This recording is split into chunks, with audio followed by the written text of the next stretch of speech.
이 히틀러가 있잖아요. 제2차 세계대전을 계획할 때도 소련 공격을 결심하고 준비할 때도 유럽 각지에 비밀리에 첩보원을 보내서 첩보를 수집을 하고 정보를 분석합니다. 독일 나치군 첩보전의 주요 행위자가 누구냐라고 하면 동부 웨인군이라고 얘기를 해요. 독일이 소련을 공격하게 된 오판의 원인 바로 이 동부 웨인군에서 나왔다는 겁니다. 소련은 새로운 부대를 투입할 역량이 더 이상 없다. 역습을 할 능력이 없다고 보고하는 것이잖아요. 독일 수뇌부, 특히 히틀러는 이것을 믿었기 때문에 소련 공격을 계속해서 밀어붙일 수 있었던 것이죠. 자, 이쯤 되면 우리가 이제는 궁금해요. 야, 니네 장이 누구야? 여기 책임자 나와봐!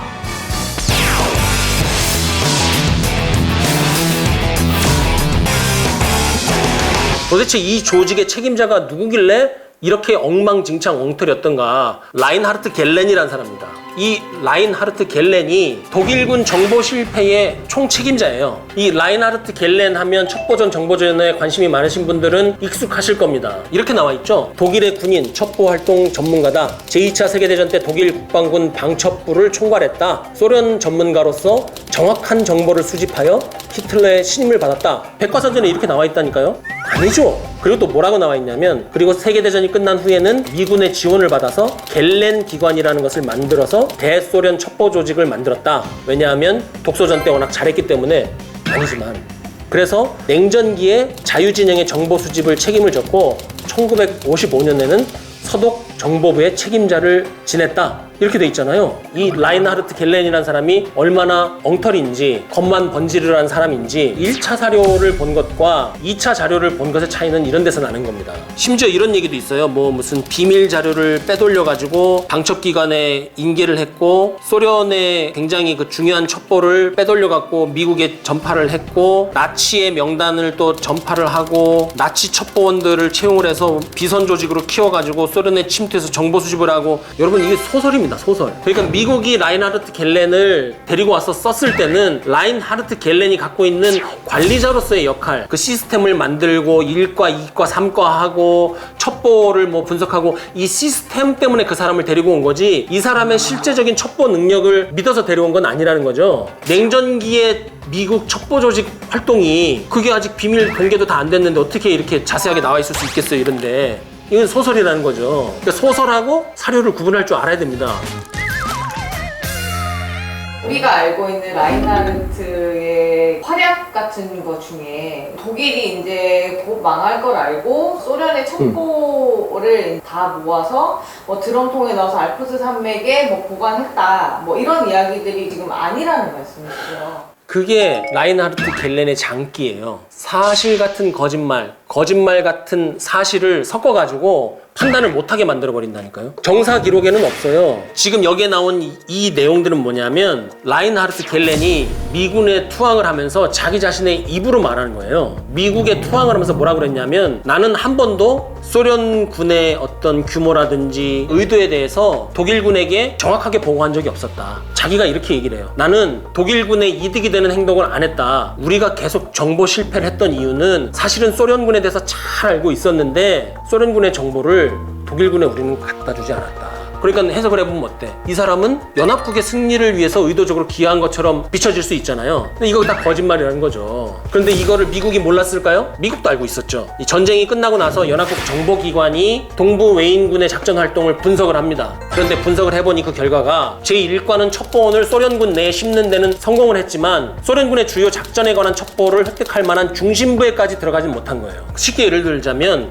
독일군 첩보원이 소련군 사령부에 들어가긴 들어갔어요. 근데 병사 식당에 침투를 한 거야. 그러면 전쟁에 도움이 될 만한 첩보가 나옵니까? 안 나옵니까? 안 나오는 거죠. 그러니까 겔렌이 얘기한 것처럼 중요한 자료를 자기가 갖고 있었지만 독일군에게 주지 않았어요. 이게 아니라 중요한 자료 자체가 없었던 거예요.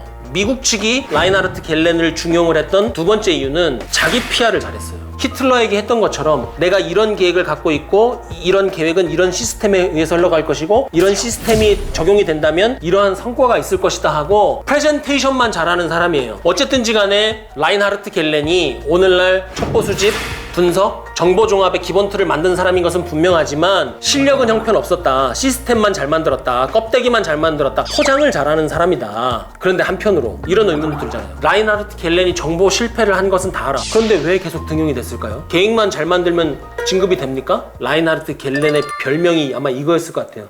내 귀의 캔디. 윗사람이 듣고 싶어하는 말을 잘해요. 히틀러가 지금 듣고 싶어하는 말은 뭡니까? 이미 내 마음은 소련을 공격하기로 결정이 돼 있어. 근데 옆에서 누가? 소련군 별거 없어요. 껍데기예요. 이쁩니까? 안 이쁩니까? 이쁘죠. 그러니까 라인하르트 겔레는 객관적인 아군에 도움이 되는 첩보를 수집을 하고 정보를 보고한 것이 아니라 굉장히 주관적이고 나의 진급에 도움이 되는 보고를 한 악당입니다. 이 부분을 얘기하면서 제가 약간 지금 목이 쉴 정도로 막 이렇게 얘기한 이유는 뭐냐면, 여러분 조직 생활하고 직장 생활할 때 라인하르트 겔렌 같은 사람이 많아요. 보고서만 잘 만들고 줄만 잘 맞추고 그런 사람들 조심해야 됩니다. 겔렌 같은 사람들이 주로 독일군 얘기했는데 이제는 소련군 얘기를 좀 해보려고 합니다. 동부 웨인군이 그러니까 독소전에서 번번이 죽순 이유는 소련이 이중 스파이를 쓰고 있었기 때문입니다. 이게 최근에 여러 가지 논문이 나왔는데, 소련에 들어간 동부 웨인군의 첩보원들 중에 상당수가 소련 편이었다는 겁니다. 그리고 이중 간첩이 아닌 애들은 자신도 모르는 새에 소련군에 관한 허위 정보를 독일 측에 전달했답니다. 뭐냐면 얘는 독일에 포섭된 간첩이에요. 근데 자기는 이것을 굉장히 귀한 첩보라고 물어다가 줬는데 알고 보니까 그게 독이었다는 거죠. 이 얘기는 뭐냐? 소련군은 독일군의 첩보망을 속속들이 알고 있었다는 말입니다. 그런데 이런 이중 간첩들이 혼자 암약하진 않았겠죠. 누군가 이들을 통솔을 하고 지휘를 해서 운용을 했겠죠. 소련의 컨트롤을 받는 첩보 조직이 하나 있었어요. 동부 웨인군의 첩보 조직에서 첩보 수집, 분석 종합의 중앙 통제탑 역할을 했던 것 중에 하나가 암호명 막스라는 조직이 있었어요. 이 막스가 바로 소련 예하의 조직이었습니다. 그리고 소련군이나 소련 수뇌부에서도 거기에 누가 있는지, 그 안에서 일하는 사람도 서로가 누가 누군지 뭐 하는지 모르는 점조직 형태의 굉장히 첩보 영화에만 나올 것 같은 그런 조직이었어요. 이 막스 조직의 수장이 리차드 카우더라는 독일 첩보 요원입니다. 이 사람은 그다지 잘 알려지진 않았어요. 남아있는 기록에 의하면 이 리차드 카우더가 옛날 그 제정 러시아 시절에 러시아 백군의 기병대 쪽에서 참모 역할을 했던 것으로는 알려져 있어요. 그러다가 소련이 공산화가 되니까 이 소련의 붉은 군대에 대해서 앙심과 적개심을 품고 독일로 전향을 했다, 이렇게 알려져 있죠. 그런데 이제 요즘 연구자들이 뭐라고 하냐면, 이 리차드 카우더가 확증은 없지만 소련의 이익에 부응하는 이중첩자였을 것이다, 이렇게 추측을 하고 있는 것이죠. 이들 막스가 했던 보고 중에 중요한 것이 뭐가 있냐면, 소련군의 부대 이동, 배치, 소련군의 전투 서열, 이런 아주 귀한 보고를 많이 했단 말이에요. 이 연구자들이 막스하고 카우더가 소련에 고용된 이중첩자였다고 의심을 하는 이유는 뭐냐면, 막스가 보내는 이 첩보의 수준이 처음에는 전술적 수준의 보고들이 주로 올라가요. 굉장히 정교하고 정확한 수준의 전술적 정보가 갑니다. 뭐 이런 거예요. 소련군이 총이 뭐다, 소련군은 일개 소대에 몇 명이 있다, 소련군은 분대 단위로 공격할 때 분대장이 어디에 위치하고 소총수가 어디 있고 돌격할 때 어떻게 한다. 그러니까 이러한 것은 익히 독일군도 미루어 짐작할 수 있고, 전쟁이 시작됐을 때 이것이 전황에 크게 영향을 미치진 않아요. 하지만 굉장히 정교하고 굉장히 자세하니까 독일에서는 이 막스 리포트라는 것을, 그 다음에 이 카우더라는 사람을 굉장히 믿게 되는 것이죠. 그리고 점점 이제 전쟁이 격화되면서는 전략과 작전에 관한 보고를 하는데 굉장히 두루뭉실한, 굉장히 추상적인, 그리고 윗사람들의 입맛에 맞는 보고를 해요. 그러니까 신뢰를 얻어놓고 정작 중요한 정보를 줘야 될 때는 두루뭉실한, 있으나 마나한 보고를 하는 것이죠. 이런 데서 이제 의심을 사는 거죠.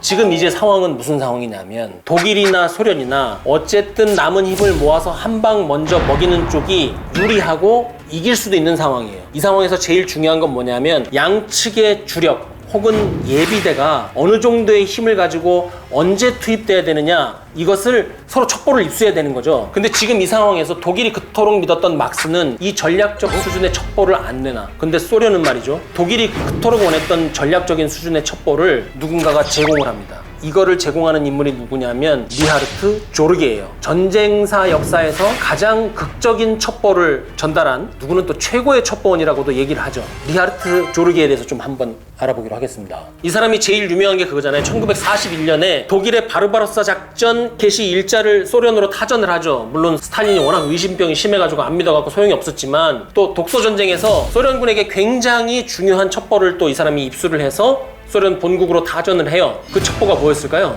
1941년 9월 14일 일본은 동남아로 공격한다. 지금 독소전쟁이 시작되고 있는데 일본이 소련을 공격할까봐 지금 극동군을 못 빼고 있는 거 아니에요. 지금 이 부대를 빼가지고 독일군을 역습할 수 있으려면 일본이 어떻게 할 것인지를 알아야 되잖아요. 이 첩보를 조르게가 빼낸 거예요. 그래서 소련이 이 조르게의 첩보를 믿고 5개 보병사단, 2개 전차사단을 포함해서 총 18개 사단 규모의 예비부대를 모스크바 쪽으로 급히 전환을 하죠. 이것이 그래서 소련의 생명을 구한 결정이었다, 이렇게 얘기를 하는 겁니다. 이 조르게가 무관이라든지 언론사 동료들을 조르고 졸라서 첩보를 주지 않으면 좀 자네가 조르게, 이렇게 얘기해갖고 첩보를 빼냈다는 얘기가 있어요.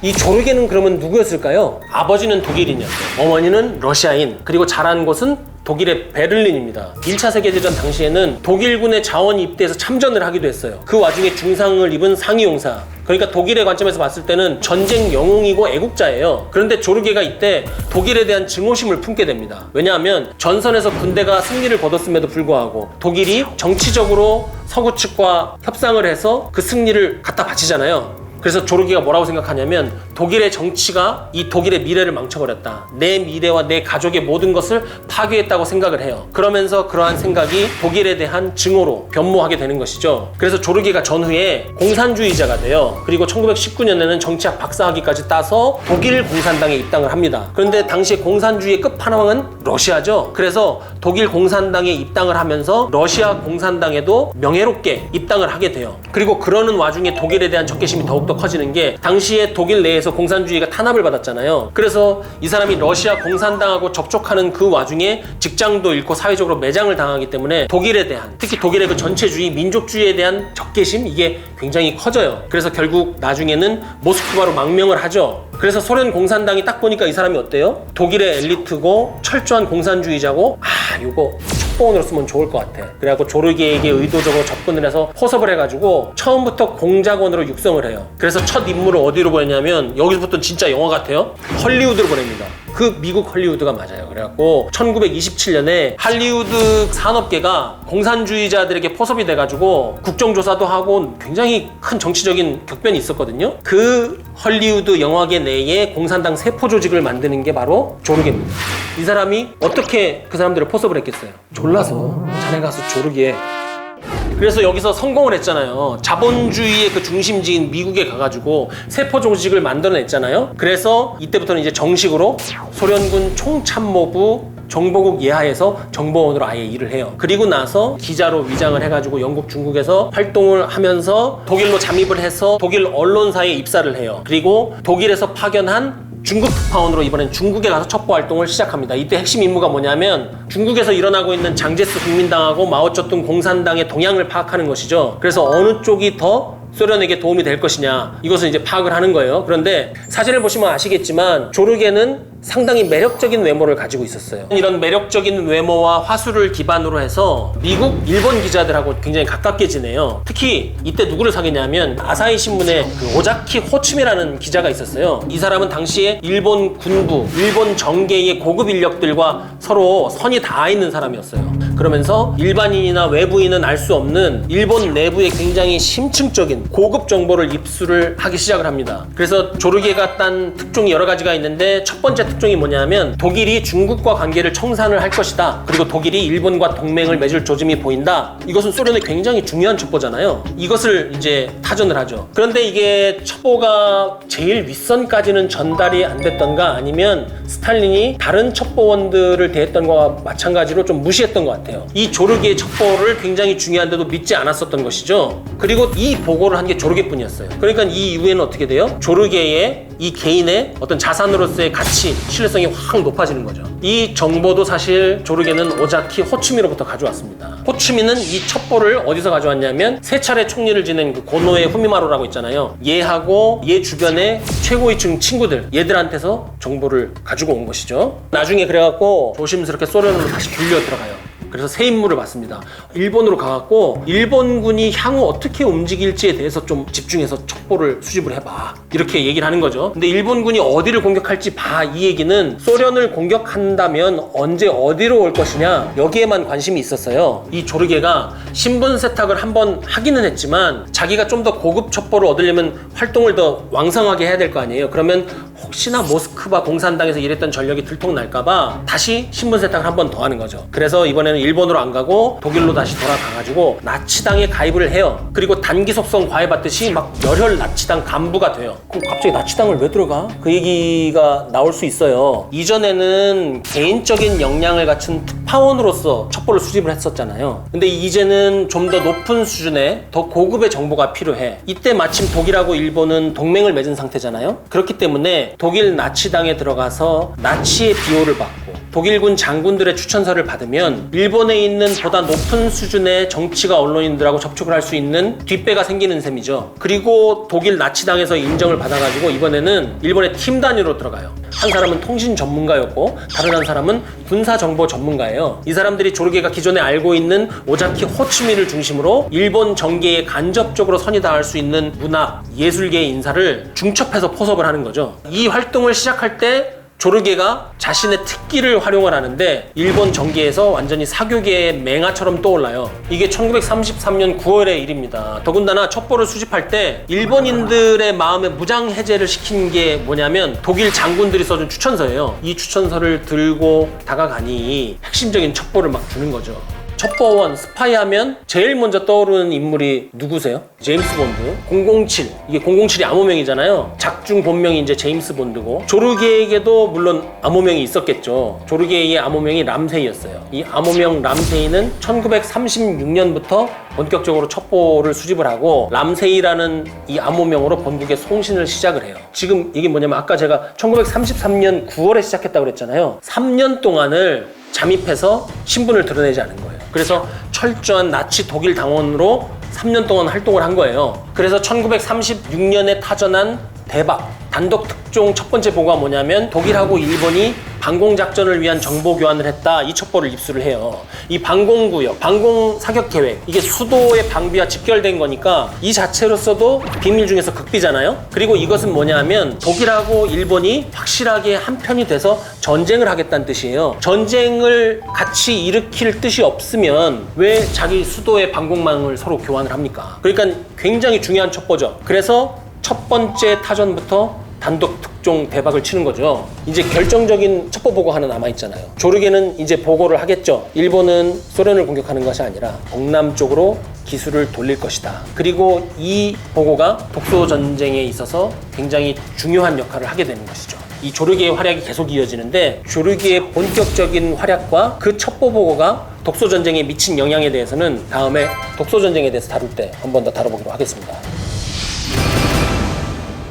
1차 세계대전의 영웅, 1937년 불세출의 베스트셀러 보병전술의 저자, 유령사단을 이끈 신출귀몰한 장군, 북아프리카의 사막의 여우, 독일군의 원수, 이 현란한 수식어가 붙는 독일군 최고의 캐릭터, 전차 사단 하면 떠오르는 바로 이 사람 에르빈 롬멜입니다.